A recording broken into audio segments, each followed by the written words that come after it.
There's something therapeutic about this wood shop. Nestled in an old Fred Meyer warehouse. Look, we're just thinking, so we got a chance for men with troubled backgrounds like 45-year-old Jamel Payton to start over. It's a miracle from God for me just to be right here. The miracle is called 118 Designs, a wood shop that opened in 2013 at Seattle's Union Gospel Mission for men who were trying to change. So it's 12 from here to here. A vision from the shop's director, Bobby Martin. We started, really, it was to combat some of the violence that was happening in the south end of Seattle. And we're still seeing that violence, drive-by shootings, stabbings, and other crime riddling the South Sound. A reminder of how unforgiving the street life can be. I was addicted to the street life. You know, I'm not going to lie.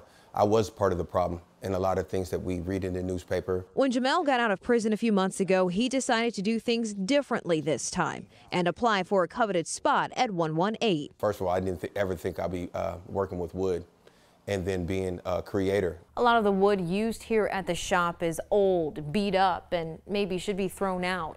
But a lot of the men see themselves in this wood. If it can be refurbished and turned into something good, then maybe they can be too. It's helped me to really see past what you think that something is good for. Not just the wood, but within themselves. Our men are getting to a place where they're beginning to believe that they have the ability to do some pretty incredible things themselves. The metal plate, we put it down, then you secure it in with the clamps, and you just cut the straight line, boom, so perfect. And you feel it, you're like, oh man, yeah, I did that. 21-year-old Najee Clark and Jamel are building a table along with a close friendship. Inside these walls, they're bonded by wood, but on the outside, they're connected by criminal backgrounds. I committed 2 robberies, and I committed an assault. Jamel took Najee under his wings a few months ago. I had just been released from prison. I was serving a 3-year sentence, and I had just got out. And his first stop was 118 Designs to learn an honorable trade and get reliable work. See what I'm doing now, not what I did before, because that's so many years ago. I can't change. I can't go back and re-edit or, redo anything. I can only work on what I'm doing now. Jamel's walk to redemption has been a lot longer than Najee's. I've got about 17 years in county jails. I've been to prison 6 times. I got 2 strikes. I've made a mess out of my life. But now he's learning the skills to rebuild his life. To really do what I'm doing and give it my all.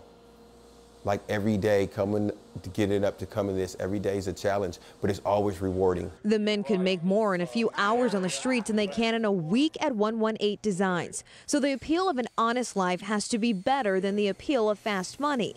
That's why gang ties, street names, or any other labels are dropped once they enter the 8. Whatever definition we've given ourselves about our name, we stay true to. And so some of the names that are given on the streets have pretty negative connotations that come with them. So that's why we stay away from using them. And ultimately, 118 Designs isn't just about these men or the furniture they're building, but reaching back into a community in the South Sound who is looking for role models, mentors, and influencers who can be a catalyst for change. If we connected with a group of young men that knew the neighborhood well and kind of were able to get them to realize their influence in the neighborhood, that we could affect change here. So men with powerful influence like Jamel can change that course for the younger generation like Najee, inside and outside of the shop. When you feel a little bit better about yourself, it's a little easier to reach out a hand to somebody else. The same hands used to tear down the community are now being used to build it back up.